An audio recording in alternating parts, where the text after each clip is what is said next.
ได้ลุยขึ้นมาคงออกตาวินี่เอาละส่วนมันแตงบาดึกยิงส่วนโตและเป็นประตูขึ้นนำไหมครับอินโดนีเซียออกนำมาเลเซีย1-0 target lebih tinggi untuk mencapai kepuasan sepanjang ถึงตรงชุดนี้แล้วก็อยากเป็นนะคะแต่ว่าได้หรือไม่ได้มันยังเหลือเวลาอีกเดือนครึ่งนะคะก็ Ini jelas jadi trending topik di Asia Tenggara. Hasil SEA Games 2025 tadi malam, Timnas Putri Indonesia bangkit, langsung sikat habis Malaysia dengan skor telak 4-0. Seketika, Safi Salih buat pernyataan sangat mengenaskan begini, sampai Madam Pang angkat bicara soal mental kelas Eropa Timnas Putri, padahal sebelumnya dikalahkan Thailand 8-0.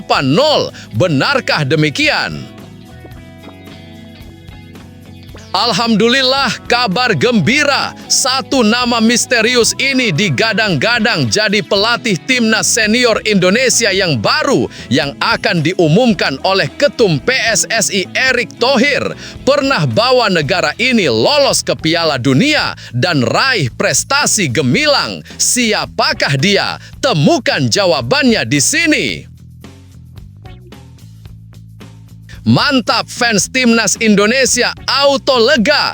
Ivar Jenner dikabarkan masuk radar klub legendaris yang sekarang ada di posisi 2 besar liga paling kompetitif di dunia. Apakah Ivar resmi gabung Liga Italia, gabung bersama Jai Ijes dan Emil Audero kah? Yuk simak video ini sampai selesai ya guys. In every roar, we rise as one. Garuda is more than a team. It's a nation. Join the roar. Yuk buat kamu semua yang ngaku fans Timnas Indonesia sejati, wajib banget subscribe channel ini dulu ya. Terima kasih guys. Dilansir dari situs web Fiksi Garuda, tepat tadi malam, pertandingan kedua SEA Games 2025 di Stadion Raja Manggala, Bangkok, Thailand menyajikan laga yang sangat menarik antara Timnas Putri Indonesia dan Timnas Putri Malaysia. Meskipun laga tersebut berlangsung ketat di awal, hasil akhirnya benar-benar di luar dugaan banyak orang. Timnas Putri Indonesia yang asuhan pelatih Akira Higashiyama berhasil mengalahkan Timnas Putri Malaysia dengan skor telak 4-0 melalui 2 gol dari Claudia Schuneman di menit ke-22 dan ke-66 serta 2 gol dari Felicia Victoria Dezeu pada menit ke-46 dan ke-89. Kemenangan ini bukan hanya sekedar pencapaian biasa bagi Timnas Putri Indonesia, tetapi juga menjadi titik kebangkitan yang luar biasa setelah mereka sebelumnya kalah telak 8-0 dari tuan rumah Thailand dalam pertandingan pertama. Namun, jauh dari lapangan, reaksi dari berbagai pihak pun bermunculan, salah satunya dari mantan striker Timnas Malaysia, Safi Salih, dan Ketua Federasi Sepak Bola Thailand, yakni Madam Pang. Dalam sebuah pernyataan yang cukup mengejutkan, Safi Salih mengungkapkan perasaan kecewa, malu, dan bahkan mengenaskan setelah melihat kekalahan telak tersebut. Pernyataan Safi Salih menjadi viral di kalangan pecinta sepak bola di Malaysia, khususnya di kalangan penggemar Timnas Malaysia. Saya benar-benar merasa kecewa dan malu, bukan hanya karena kekalahan ini, tetapi cara kami kalah. 4-0 adalah skor yang sangat telak dan tidak ada alasan yang bisa diterima. Untuk itu, kata Safi dengan nada serius. Ia melanjutkan, kami tahu bahwa Timnas Putri Indonesia bukan tim sembarangan. Mereka memiliki kualitas dan potensi besar, tetapi dengan skor seperti itu, kami harus mengevaluasi segala aspek dalam tim kami. Ini adalah kekalahan yang sangat mengejutkan bagi saya pribadi dan tentunya bagi seluruh penggemar sepak bola di Malaysia. Safi menegaskan bahwa meskipun Timnas Malaysia bermain dengan semangat juang tinggi, mereka tidak mampu mengatasi dominasi permainan yang ditunjukkan oleh Timnas Indonesia, terutama dalam hal penguasaan bola dan serangan balik yang cepat dari Indonesia yang membuat pertahanan Malaysia kesulitan. Saya melihat tim kami kesulitan membaca permainan Indonesia. Mereka sangat rapi dan sabar dalam bertahan, namun begitu cepat saat menyerang. Ini yang akhirnya mereka bisa mencetak 4 gol ke gawang kami. Meski kecewa dengan hasil tersebut, Safi Salih memberikan pesan positif untuk timnas putri Malaysia ke depan. Kekalahan ini harus menjadi cambuk bagi kami untuk bisa lebih baik lagi. Kami tidak bisa terus berada di zona nyaman. Kami perlu lebih banyak bekerja keras, terutama dalam hal persiapan mental dan fisik. Safi juga menambahkan bahwa kekalahan ini harus dijadikan bahan evaluasi serius oleh para pelatih dan pengurus sepak bola Malaysia. Kami punya potensi besar, baik di timnas pria maupun putri. Namun, untuk bisa bersaing di level internasional, kami harus bisa lebih konsisten dan belajar dari kekalahan seperti ini. Sebagai mantan pemain, Safi juga mengingatkan agar sepak bola wanita di Malaysia mendapatkan lebih banyak perhatian dan dukungan. Sepak bola wanita harus diberikan kesempatan yang sama seperti sepak bola pria. Kami harus memberikan mereka fasilitas, pelatihan, dan exposure yang lebih banyak agar bisa berkembang, ujarnya. Sementara itu, di sisi lain, setelah mendengar hasil pertandingan antara Indonesia dan Malaysia, Madam Pang memberikan apresiasi terhadap permainan timnas putri Indonesia yang menurutnya menunjukkan sebuah mentalitas juara yang luar biasa. Saya harus mengakui bahwa saya terkesan dengan permainan Indonesia. Kemenangan 4-0 atas Malaysia adalah hasil yang sangat solid dan menunjukkan bahwa mereka memiliki mentalitas yang sangat kuat.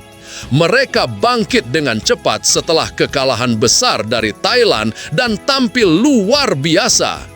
Ini adalah bukti bahwa timnas putri Indonesia telah berkembang dengan pesat, ujar Madam Pang.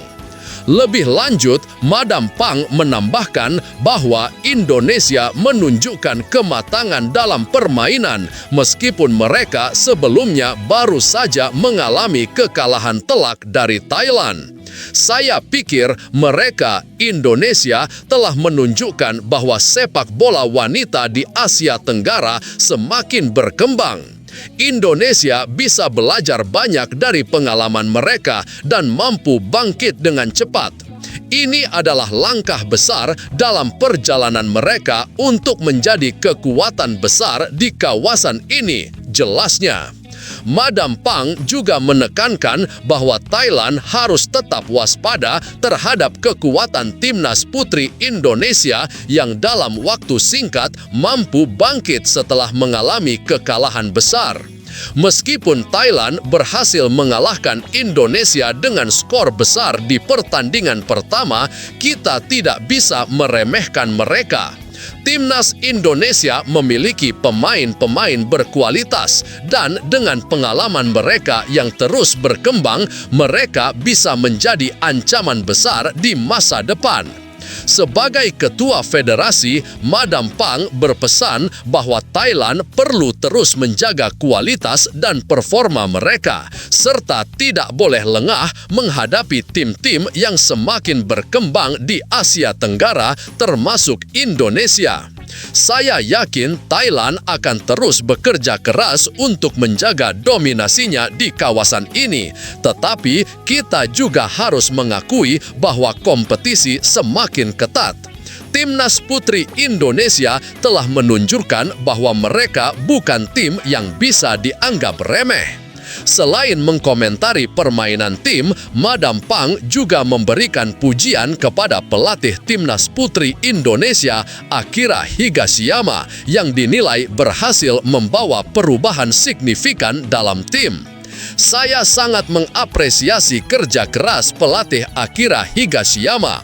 Dia telah menunjukkan bahwa dengan taktik yang tepat dan persiapan mental yang matang, timnas putri Indonesia mampu bangkit dari kekalahan dan tampil dengan kualitas yang luar biasa. Ini adalah pencapaian besar baginya dan bagi sepak bola wanita Indonesia. Madam Pang mengakui bahwa setiap tim membutuhkan waktu dan perencanaan yang matang untuk berkembang. Setiap tim, termasuk Thailand, pernah melalui proses pembelajaran dan perkembangan. Yang penting adalah bagaimana kita menghadapinya, belajar dari kekalahan, dan bangkit lebih kuat. Saya yakin Indonesia akan terus tumbuh dan menjadi salah satu kekuatan besar dalam sepak bola wanita Asia Tenggara, tambahnya. Sebagai seorang penggerak utama dalam sepak bola wanita Thailand, Madam Pang sangat bersemangat untuk melihat perkembangan pesat yang sedang terjadi di kawasan Asia Tenggara, khususnya dalam sepak bola wanita. Dia menekankan bahwa kebangkitan timnas Indonesia merupakan tanda positif bagi perkembangan sepak bola wanita di Asia Tenggara secara keseluruhan. Ini adalah saat yang sangat menarik untuk sepak bola wanita di Asia Tenggara. Kami di Thailand merasa bangga dengan kemajuan yang telah dicapai, tetapi kami juga sangat senang melihat negara-negara lain seperti Indonesia, Vietnam, dan Filipina semakin kuat dalam sepak bola wanita. Persaingan semakin ketat dan itu hanya akan membuat kita semua lebih baik, ujar Madam Pang dengan semangat. Tapi tunggu, benarkah kabar tersebut? Simak hasil penelusuran admin di akhir video ini ya guys. Di belakang layar, perburuan pelatih baru untuk skuad Garuda muncul nama seorang pelatih asal Inggris, John Herdman, yang sekarang dipandang sebagai calon kuat. Nama Herdman mungkin belum sefamiliar pelatih-pelatih Eropa lainnya, tapi jejaknya tidak bisa diremehkan. Dia adalah arsitek yang pernah menggemparkan Amerika Utara, mengubah timnas Kanada dari tim menghias menjadi tim yang menggeledak di kualifikasi Piala Dunia, dan membawa mereka mencapai panggung Piala Dunia 2022.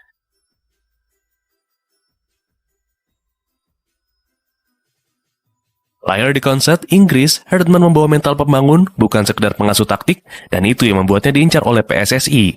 Karirnya dimulai dari Selandia Baru, lalu Kanada, dan terakhir di Toronto FC sebelum berstatus free agent.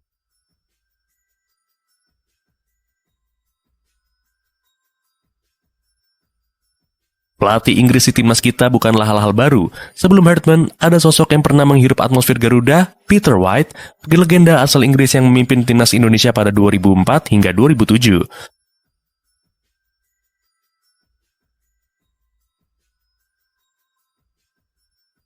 White pernah memberi Garuda mencapai final Piala Tiger 2004 dan memunculkan bakat-bakat muda terkenal mulai dari Boa Solosa, Saktiawan Sinaga, hingga Mahyadi Panggabean. Namun fase itu bukan tanpa gelombang. Di tangan White, ranking FIFA Indonesia pernah merosot dalam dan timnas terseok-seok di depan publiknya sendiri.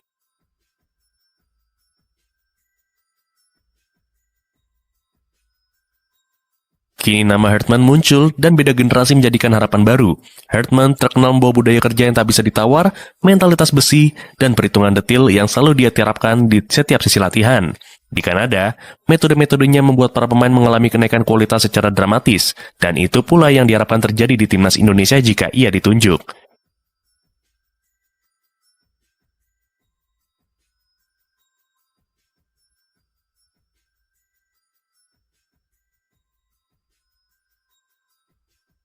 PSSI dikabarkan sudah melakukan komunikasi awal dan Herdman masuk radar utama, nama yang dipertimbangkan serius untuk menangani Garuda menuju babak baru.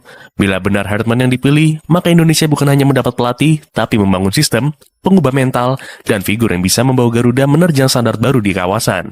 Bila tidak, maka misteri nama besar lain masih ditunggu-tunggu rakyat Indonesia. Ivar Jenner, gelandang timnas Indonesia berusia 22 tahun, dikabarkan sedang menjajakan peluang bermain di Super League. Kontraknya di FC Utrecht masih berlaku hingga Juni 2026, namun pemain Belanda Indonesia ini disebut sudah berniat tidak bertahan lebih lama di klub Belanda itu. Berbagai klub di tanah air, termasuk PSIM Yogyakarta dan Persija Jakarta, telah muncul di radar sebagai calon peminat utama. Rumor mengembang di media sosial dan menarik perhatian penggemar, membuat nama Ivar Jenner menjadi topik panas di bursa transfer tanah air. Keputusan nanti diprediksi akan menandai babak baru dalam karir muda gelandang berbakat ini.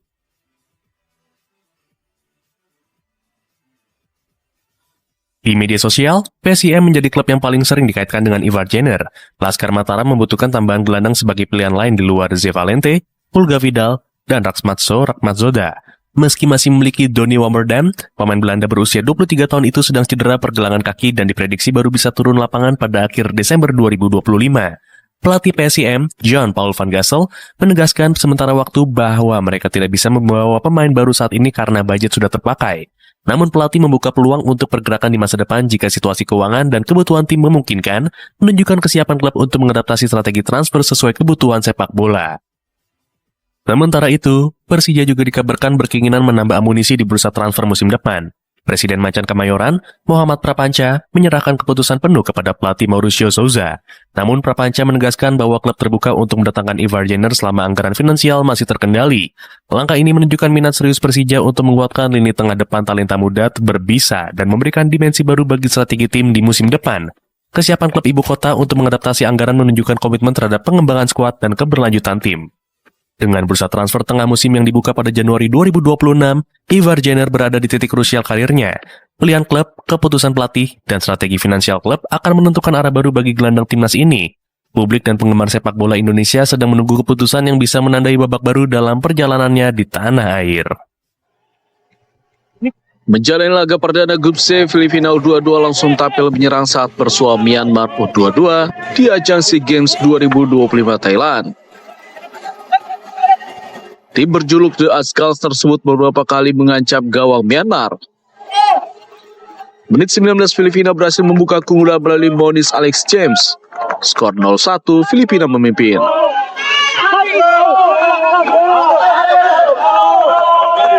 Tertinggal 1 gol membuat Myanmar langsung tingkatkan serangan.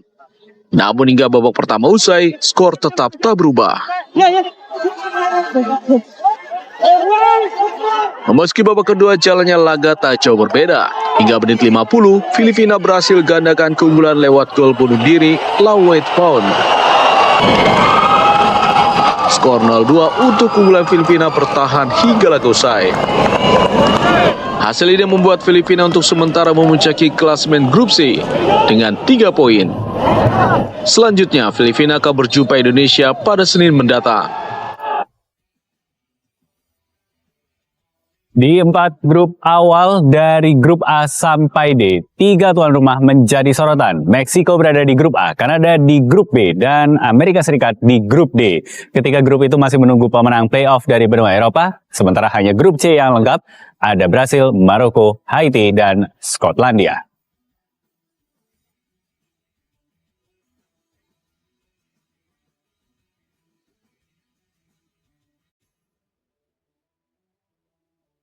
Sementara di grup E hingga H, giliran raksasa Eropa yang meramaikan. Jerman ada di grup E, Belanda di grup F dan akan bertemu Jepang. Belgia ada di grup G, lalu Spanyol ada di grup H dan akan bertemu dengan debutan Tanjung Verde.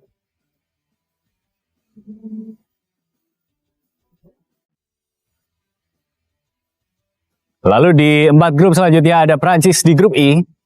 Juara Piala Dunia 2022 Argentina ada di grup J, Portugal di grup K, dan kemudian ada Inggris di grup L yang akan bertemu Kroasia, lawan yang menyingkirkan The Three Lions di semifinal Piala Dunia 2018. Masih ada 6 slot kosong yang akan diisi oleh pemenang playoff, 4 dari benua Eropa dan 2 dari playoff antar benua. Kontingen Indonesia untuk gelaran SEA Games 2025 di Thailand telah siap sepenuhnya. Presiden Prabowo Subianto resmi melepas atlet-atlet terbaik Indonesia untuk berlaga di pesta olahraga terakbar se-Asia Tenggara tersebut. Kontingen Merah Putih dipastikan menurunkan deretan atlet terbaik di berbagai cabang olahraga. Dalam momen pelepasan di Istana Negara, Presiden Prabowo membakar semangat atlet lewat bonus. Prabowo memastikan setiap peraih medali emas mendapat bonus 1 miliar rupiah. Naik 500 juta dibandingkan rencana sebelumnya. Prestasi yang mungkin di luar dugaan orang. Kita akan dorong saudara-saudara Menpora bagaimana yang dapat medali emas akan kita kasih insentif. Selama ini anggarannya 500 Pak. Oh, anggaran 500. Ya, bisa dinaikkan jadi 1 miliar begitu. Bisa.